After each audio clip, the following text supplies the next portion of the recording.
Welcome back to the ground cinnamon. Today I'm going to make a chicken curry, and it's going to be a chicken curry that goes really well with dosas. Now dosa and chicken curry, this combo is the ultimate comfort food of every Bangalorean, and that's because it's 1 in the morning, you're a little, and what do you eat?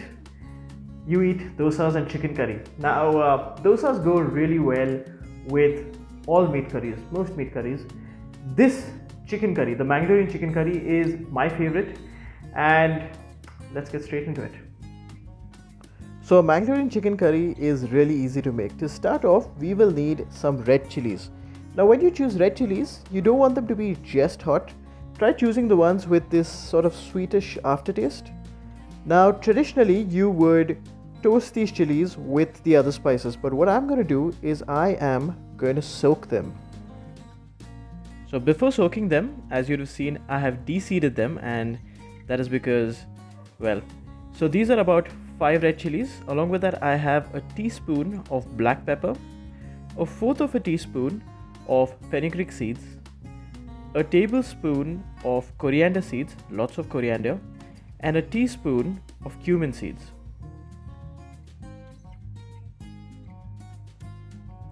Up next for the body, we'll need a couple of medium-sized onions, a cupful of desiccated coconut, a tablespoon of ginger garlic paste, a fourth of a teaspoon of turmeric, and what I would say is the most important ingredient, tamarind pulp, a tablespoon of tamarind pulp, very important. So I must confess, I've been lazy and it has led me to use ginger garlic paste. Don't make that mistake. Always use fresh ginger and fresh garlic. Huge difference. Now tamarind pulp, if you don't have tamarind pulp, you really don't have an option, but there is one cheat, and it is called Worcestershire sauce. How and why, I will explain in the next episode, and it's going to surprise you. The first task on our hands is to dry roast these spices. So very quickly onto a medium hot pan goes all these seeds, and we're going to roast them till they turn a couple of shades darker, without letting them burn. If they burn, they're going to taste bitter, it's not going to be very pleasant. So once they brown off very slightly, we'll move on to the next set of ingredients, which is the body. For this, I'm going to use another pot, and from this point, the entire cooking process will happen in this pot, literally all the way. So first up, the desiccated coconut. What I want to do here is I'm going to slightly brown it. I want the coconut to taste slightly stronger, so I'm going to brown it a little bit. For some additional flavor, you could brown it in coconut oil. If not, you could brown it even in regular oil. Now, if you're not into breaking coconuts, grating the coconut, if you think it's too much effort, you could also use coconut milk, or even better, coconut cream. These are alternatives that work, but really it's never the same. So the coconut has beautifully browned off, and it's really smelling fantastic. So out it goes, and in go the onions, and I'm going to wait for these onions to completely brown. Browning these onions is going to take a fair bit of time. Till then, I'm going to prepare the meat. So this is 400 grams of chicken, and these pieces are a little too big, so I'm going to cut them into more medium-sized pieces.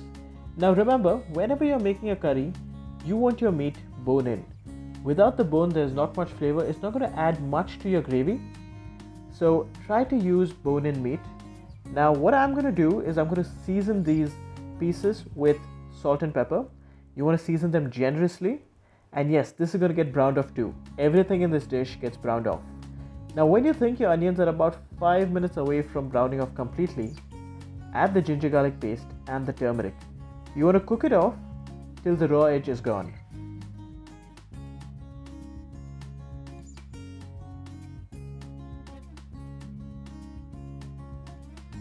Now, all that we browned off is all going to get blended, but it's really hot and we do not want to blend hot stuff. If not, we'll have some exploding seeds. So let it cool to room temperature, and in the meantime, let's brown our chicken. Look at that. Beautiful.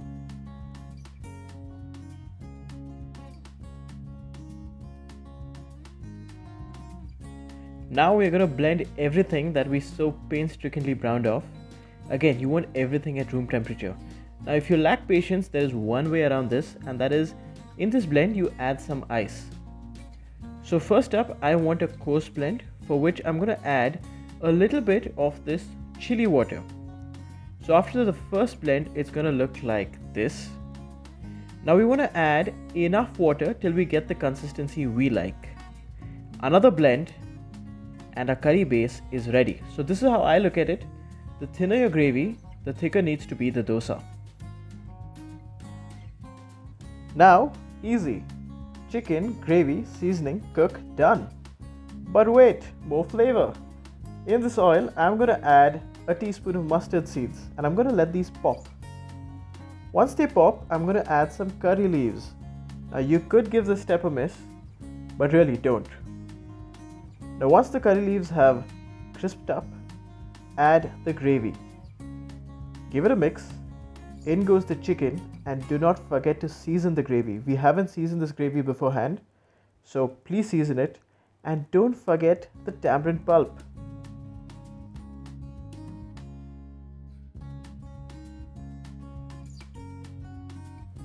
Now you want to give everything a stir, taste for seasoning, and let this slow cook for about 20 minutes or until the chicken is completely done. In the meantime, dosa. Now how to make dosa batter is like a 10-minute video by itself. So in this video, I'm going to concentrate on the procedure. So for some reason, induction stovetops and dosas have simply never worked for me. I'm not too sure why. So here on a conventional stovetop, I have this pan which I'm going to get smoking hot. Now behind that, you'll see a jar. It has some water in it and a jar of ghee. So as this pan begins to smoke, I'm going to add some water and it's going to marginally cool off this pan. Marginally. Barely giving me about 10 seconds to spread my dosa. So circular motion outwards. Now, here's a point you'll have to show some commitment. Circular motion clockwise or circular motion anti-clockwise. Stick to one, do not mix it up. You mix it up, big problems. At this point, I'm going to add some ghee, especially on the thinner parts of the dosa. What it's going to do is going to make it crispy, crispy, crispy. You also want to add some on the sides. After which, you want to wait for these thin parts to completely brown. Once it has completely browned, you get a deep brown color. You know it is time to take it off.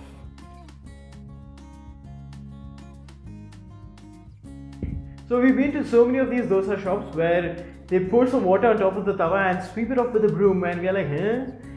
But this is the reason. If you don't cool off your tawa, you will get a dosa, but it'll have these tiny white dimples at the bottom and it won't be this beautiful golden brown smooth dosa. If you want it smooth golden brown, you'll have to cool it off. Some people even cool it off with an onion. So do it. Cool off your tawa and your dosa will be so pretty. So the curry is done and I'm going to garnish it with some coriander leaves. Now I've kept it thick, but you can thin it out to the level you like. So not just dosas, this curry goes superbly with some steamed rice, some idiyappam, even some idli, but of course dosas are the best. So I hope you enjoyed this episode of Dosa and Chicken Curry, and if you did, do like, share and subscribe. Thank you so much for watching. See you again.